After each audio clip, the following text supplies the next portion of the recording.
Okay, we're going to look at homework 5.3 on perpendicular and angle bisectors.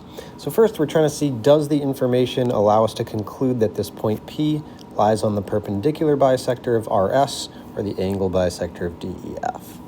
So in our first diagram, I can see that RP is congruent to PS. So that means that this is the midpoint of RS. You can also see that this is a perpendicular line.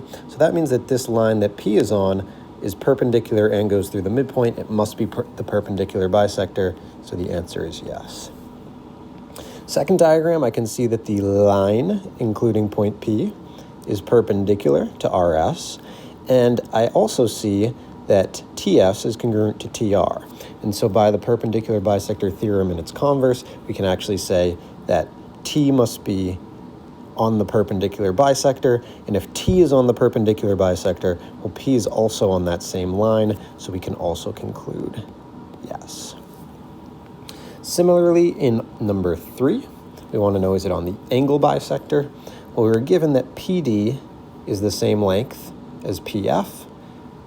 These are the distances from P to ray EF and DE, because the perpendicular segment shows the distance from a point to a line or to a ray.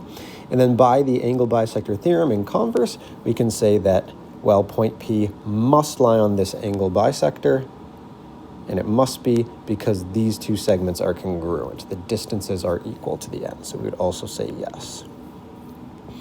In exercises 4 through 7, find the indicated measure and explain your reasoning. So first, I can see that AB is congruent to BC, given from the diagram. If this angle is 90, well, that means this linear pair must also be 90. And then this segment is congruent by the reflexive property, so the triangles are congruent by SAS. And then using that fact, we can say that CD is 20, therefore AD must also be 20. Number 5, we're looking for GJ. We are given that this segment or this line is perpendicular to HJ and that it bisects it. So if it lies on the perpendicular bisector, that means it must be equidistant from the endpoints, meaning that we can set 4x plus 5 equal to 2x plus 11. Subtract 2x from both sides, we get 2x. Subtract 5 from both sides equals 6. X is equal to 3. Substituting that back into our equation, 2 times 3 plus 11 gives us GJ is 17. PQ, we are given that QR is 14. We are given that these two angles are congruent by their markings. We are given that point Q, the distance from Q to this segment or this ray SR is 14 because it is the perpendicular segment that joins them. Likewise, PQ is the shortest distance between Q and ray PS because it is the perpendicular segment. And by the angle bisector theorem, that means that this must be 14. So point PQ is also 14. This diagram, we're able to conclude that ray GE is the angle bisector of angle DGF because point E is equidistant from the sides of the ray as the perpendicular segments are the same length. So that represents the length from E to GF and from E to GD. So we can set those two angles equal to each other because of the definition of bisect. 3x plus 8 equals 5x minus 12. Add 12 to both sides, we will get 20. Subtract 3x from both sides, we get 2x. We get x equals 10, but we're looking for the measure of DGF. That is the entire angle, DGF. So I need to find the measure of each of these angles and then sum them together. So I can substitute this back into either expression. 3 times 10 plus 8 gives me 38. That is the measure of this angle.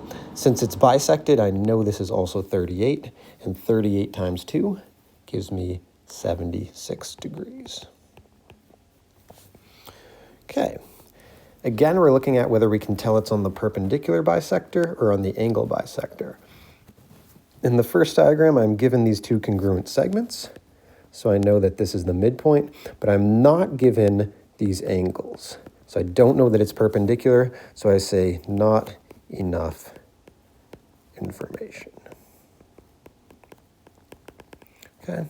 Second diagram, similar. We're not going to have enough information because though we know that these are the segments that represent the length from PD and the length of PF, we don't actually have any markings saying that they're in fact congruent, so we don't know it's the angle bisector. We would say not enough info.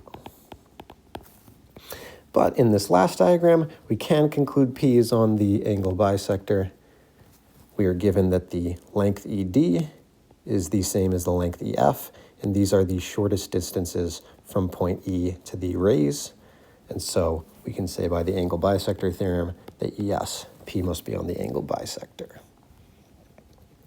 Okay, and these last three problems, AC, we are given a 30-degree angle and a 60-degree angle, meaning this must be 90 degrees.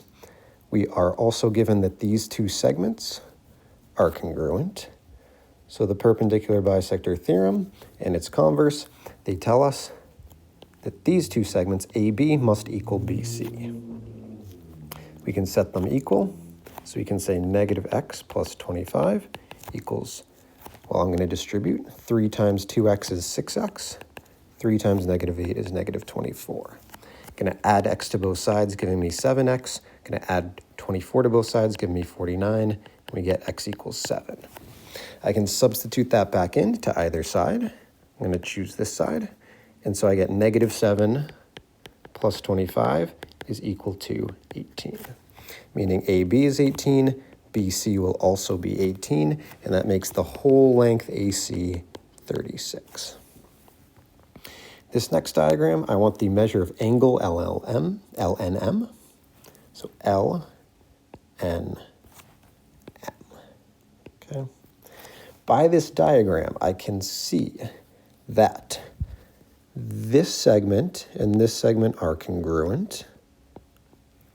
I can see that these two angles are right angles, and by the reflexive property, this segment is congruent to itself. So I can prove these triangles congruent by SAS. And if you want to confirm that KL is in fact equal to LM, we can say that 5 over 2 and 5 over 2 is actually the coordinate 2.5, comma 2.5, which is the midpoint of 0, 5, and 5, 0. So that's how I know that these two segments are congruent. Since they're congruent by SAS, that means these two angles must be equal. The angle bisector theorem tells us that that is true. And if those two are equal, we know together they're making a right angle here, so they must each be equal to 45 degrees. Our last problem, measure of angle UTW. UTW, I want this whole angle. Angle bisector theorem is going to tell me, since these two segments, are congruent, and that these are the perpendiculars, the angle bisector theorem and its converse, they tell us that these two angles must be congruent, so I can set them equal. 2x plus 3 equals 5x minus 24. Add 24 to both sides, giving me 27. Subtract 2x from both sides, giving me 3x, and I get x is equal to 9. Substitute back into either equation. 2 times 9 plus 3. 2 times 9 is 18, plus 3 is 21. Since I want the entire angle, I get 21 and 21 again.